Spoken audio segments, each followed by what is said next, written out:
Assalamualaikum warahmatullahi wabarakatuh. Perkenalkan, kami dari kelompok 4 yang beranggotakan 4 orang, yaitu yang pertama Jelita Ananda Putri, dan yang kedua Maulana Syarif, dan yang ketiga Fahri Ahmad Rozabi, dan yang terakhir keempat saya sendiri Muhammad Alfaris Sukmana. Di sini kami kelompok 4 ingin mempresentasikan sejarah pendidikan jasmani.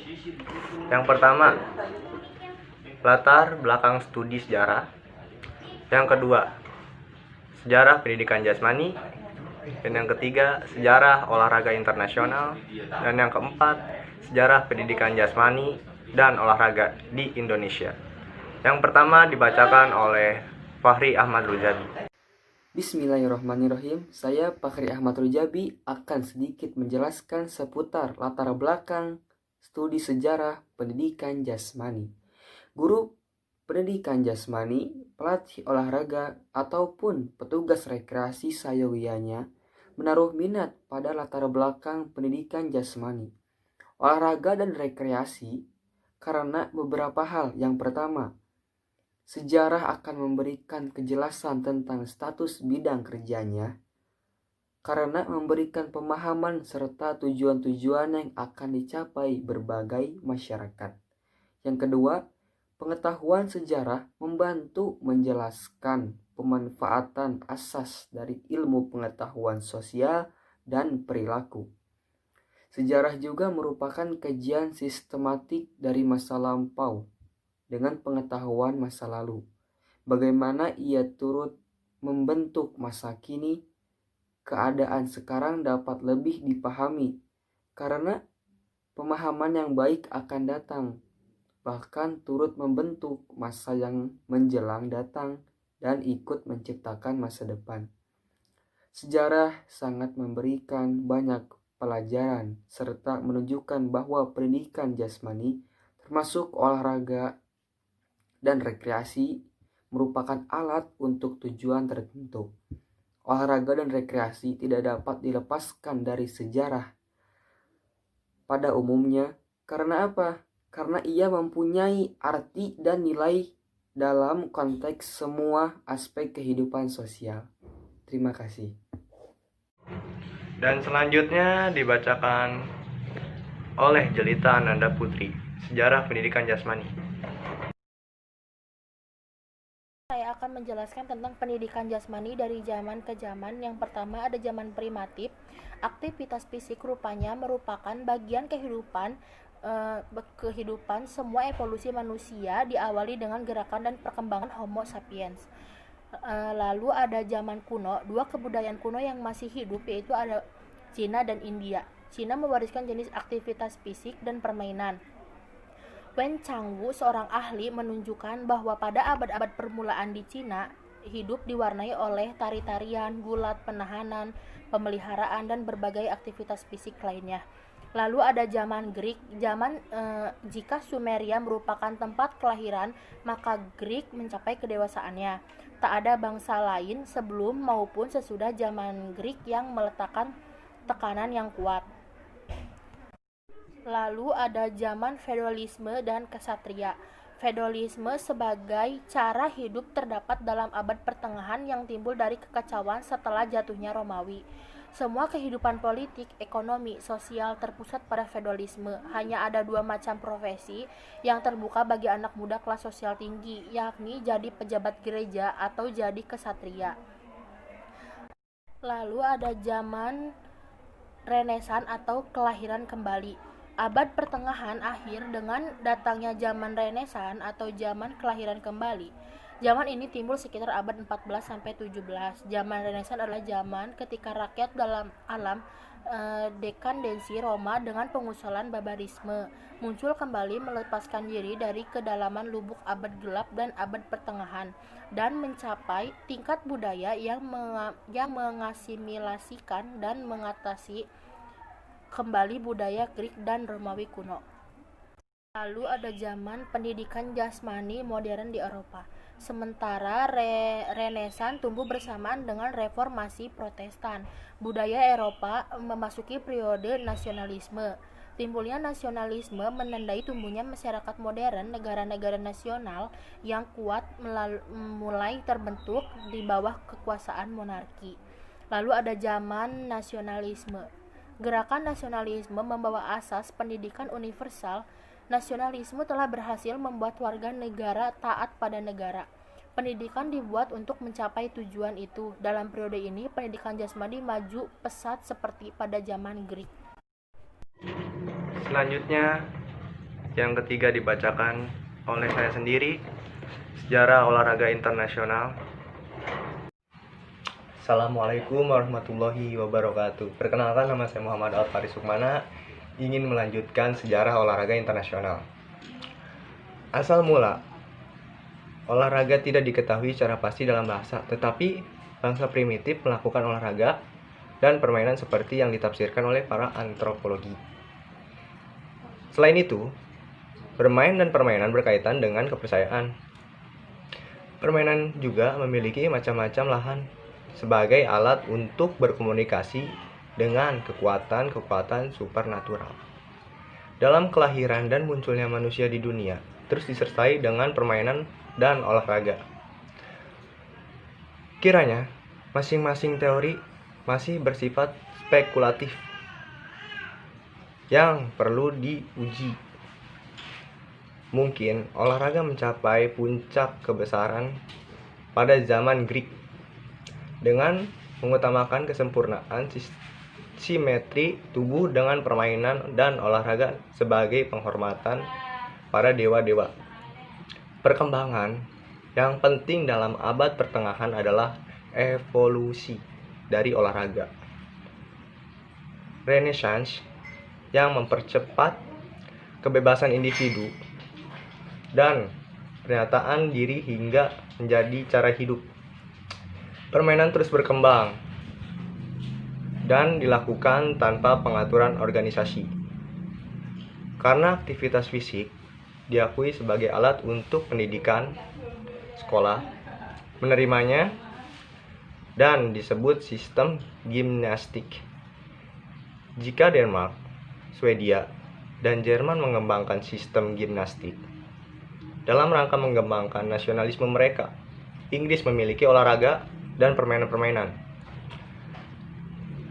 Dan bentuknya olahraga adalah kebangkitan nasionalisme tidak penting bagi Inggris karena beberapa sebab. Inggris beruntung karena geografik terpisah dari benua Eropa oleh Selat Kanal. Cara hidup demikian bermula dengan abad pertengahan. Pertandingan-pertandingan olahraga seperti golf, tenis, kriket, bowling, panahan, dayung, tinju, gulat, hoki, sepak bola, atletik, dan lain-lain merupakan cara hidup bangsa Inggris. Demikian pula olahraga. Inggris menggunakan olahraga sebagai alat rekreasi dan alat pendidikan. Dilanjutkan oleh Muhammad Syarif D. Pendidikan Jasmani dan Olahraga di Indonesia. Mangga. Dan selanjutnya yang terakhir yaitu Sejarah Pendidikan Jasmani dan Olahraga di Indonesia dibacakan oleh Maulana Syarif. Assalamualaikum warahmatullahi wabarakatuh. Saya Maulana Syarif dari PJKR 1C, NPM 20106310700027. Di sini saya akan menjelaskan sejarah pendidikan jasmani dan olahraga. Pendidikan jasmani sebenarnya sudah ada dan diterapkan pada zaman purba atau zaman primitif. Hanya saja pada masa itu manusia purba tidak menyadarinya. Dalam kehidupan sehari-hari, manusia purba mengandalkan kemampuan jasmaninya untuk berburu dan mempertahankan hidupnya. Dan sejak zaman kerajaan, pendidikan jasmani sudah mulai terencana tujuannya. Misalnya pada kerajaan Kutai, Sriwijaya, dan Majapahit. Sriwijaya adalah kerajaan yang menguasai lautan, melindungi keamanan mulai dari Selat Malaka sampai Laut Cina Selatan. Majapahit di Jawa Timur juga sebagai negara Hindu meninggalkan sejarah tersendiri. Di bawah Raja Hayam Wuruk berhasil terbentuk negara yang menguasai seluruh Nusantara, termasuk Semenanjung Malaya dan bagian selatan Kepulauan Filipina.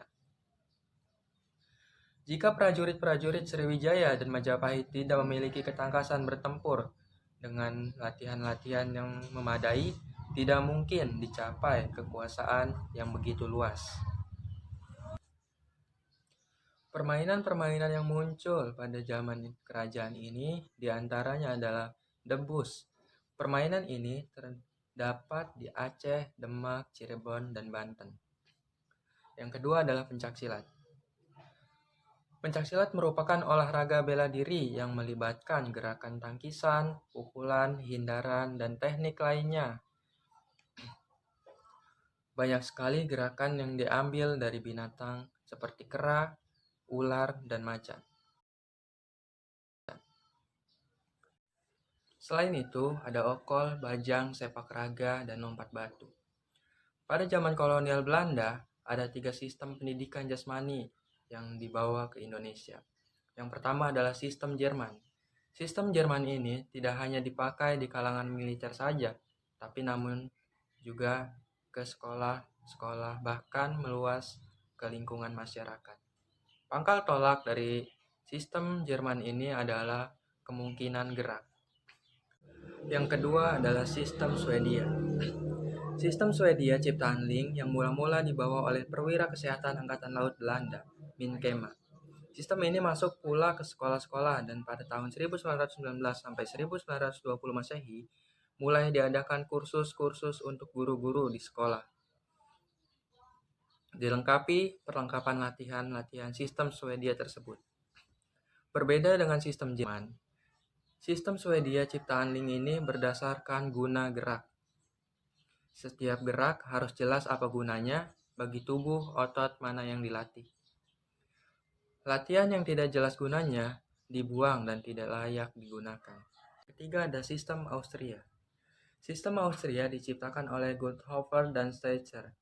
Didorong oleh keadaan anak-anak akibat perang yang memerlukan perubahan pendidikan. Sistem Austria ini berpangkal pada anak, vom Kind aus, dengan memperhatikan pedagogik dalam menyajikan latihan-latihan. Latihan disusun secara sistematik dengan kategori berjenjang. Misalnya normalisasi, pembentukan prestasi, dan seni gerak. Setiap latihan harus mempunyai bentuk dan isi. Bentuk ditentukan oleh keadaan tubuh dan kemampuan, sedangkan isi memberikan arti dari latihan yang diberikan.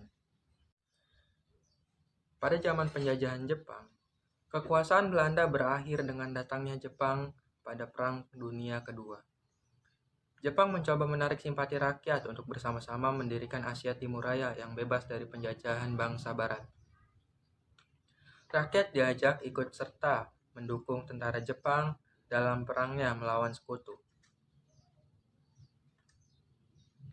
Kesempatan ini dipergunakan oleh para pemimpin bangsa Indonesia menanamkan kesadaran kemampuan bangsa Indonesia untuk menjadi bangsa merdeka. Sementara itu, Jepang melatih pemuda-pemuda Indonesia dalam kemiliteran dan olahraga budaya Jepang, seperti sumo, kendo, judo, dan sebagainya. Berlainan dengan judo dan karate, ternyata tidak berkembang di Indonesia. Judo dan karate kini banyak penggemarnya karena didukung oleh bangsa Indonesia yang sempat belajar di Jepang setelah Perang Dunia Kedua berakhir. Pada zaman karate, ternyata tidak berkembang di Indonesia. Judo dan karate kini banyak penggemarnya karena didukung oleh bangsa Indonesia yang sempat belajar di Jepang setelah Perang Dunia Kedua berakhir. Pada zaman kemerdekaan, di zaman Jepang kemerdekaan, pemerintah Republik Indonesia sempat menyelenggarakan Pekan Olahraga Nasional atau PON di Surakarta tahun 1948 yang disebut sebagai PON pertama. PON ini berlanjut terus sampai sekarang setiap 4 tahun sekali dengan jumlah cabang olahraga yang semakin bertambah. Tahun 1947, dalam Kementerian Pendidikan, Pengajaran dan Kebudayaan dibentuk bagian yang disertai tugas melaksanakan pendidikan jasmani di sekolah-sekolah.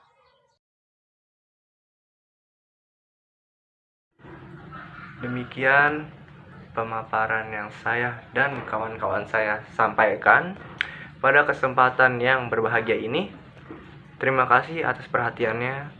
Mohon maaf jika ada kesalah kata. Saya hanya manusia biasa yang tidak luput dari salah dan lupa.